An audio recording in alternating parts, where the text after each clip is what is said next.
Hi there. I am pumped to share with you Lead with Who. This is a law.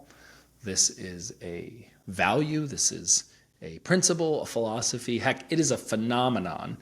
And if properly applied, it could radically change your life. Now, I know that that's a bold statement, but I'm making it. I'm making it because it's radically changed my life. I will also give you a little bit of a warning or disclaimer.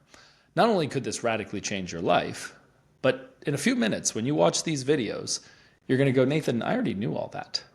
I know you do. Many of you already operate this way.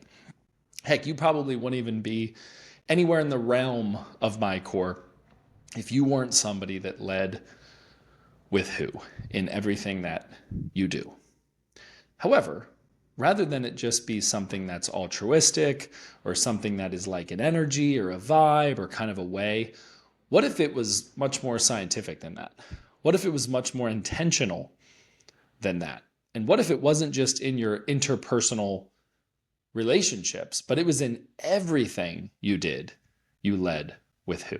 I think you'd be shocked at how much energy you would energize from it. So let's dive in.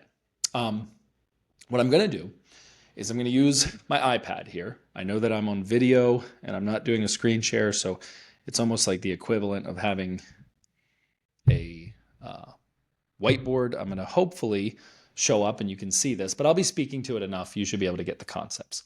So the first thing I've put here on the iPad is the letter X. Why? Well, the letter X stands here for experience. You might say, Nathan, that's not how you spell experience. You spell experience with an E.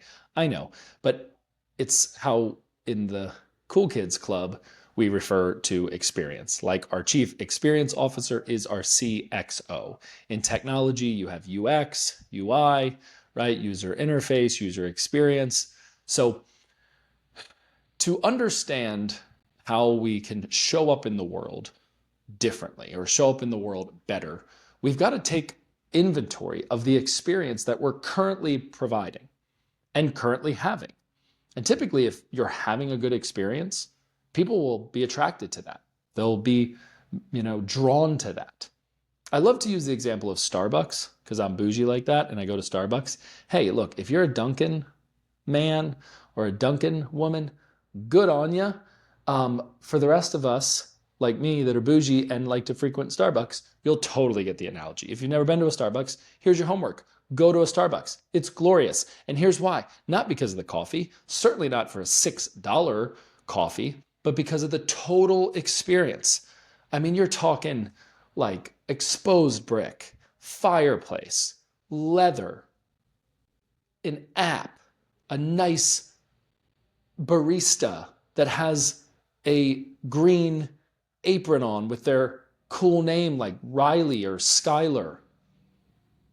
But most of all, you have Michael Bublé playing on the loudspeaker, right? On the sound system. That's an X, baby. That's an experience, and I'm willing to pay for it, and I'm a sucker for it, and that's why there's Starbucks every 100 feet. So how could you and I be more aware, more intentional, more conscientious of the experiences that we're providing to our customers, to our employees, to the organizations that we're part of, to every relationship that we have or will have? Well, here's what I've found. If you can model yourself and your brand, whether that's your personal brand or a larger brand, after the human experience, like align it with the way that people just operate universally, will you be a brand or a person or a leader that resonates with all types of people. So let's dive into it. In order to understand the human experience, we have to understand the human brain because it's the operating system for the human experience. So what I'm going to do is I'm going to draw some circles with this X, okay? And it's going to be a way to look at the human brain from sort of like a top-down view, okay? So I have it here. I'm not an artist, but hopefully you can see enough to see that it looketh like that. Got it? Okay, cool.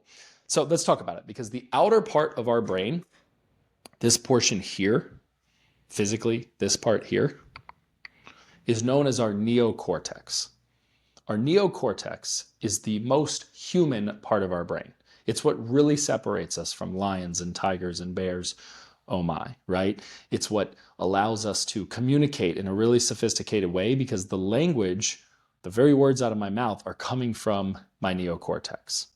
It's our ability to plan and to build and to construct and not just be animalistic in the way that we think about food and sleep and mating and procreating, right? So this neocortex is really, really important. It's really, really special. It could be the very thing that is holding you back from all of your dreams, from all of your goals. To keep it simple, we're going to call this part of the brain the what part of the brain. So I'm going to refer to it as the what or the neocortex. And it's important to not lead with it. It matters.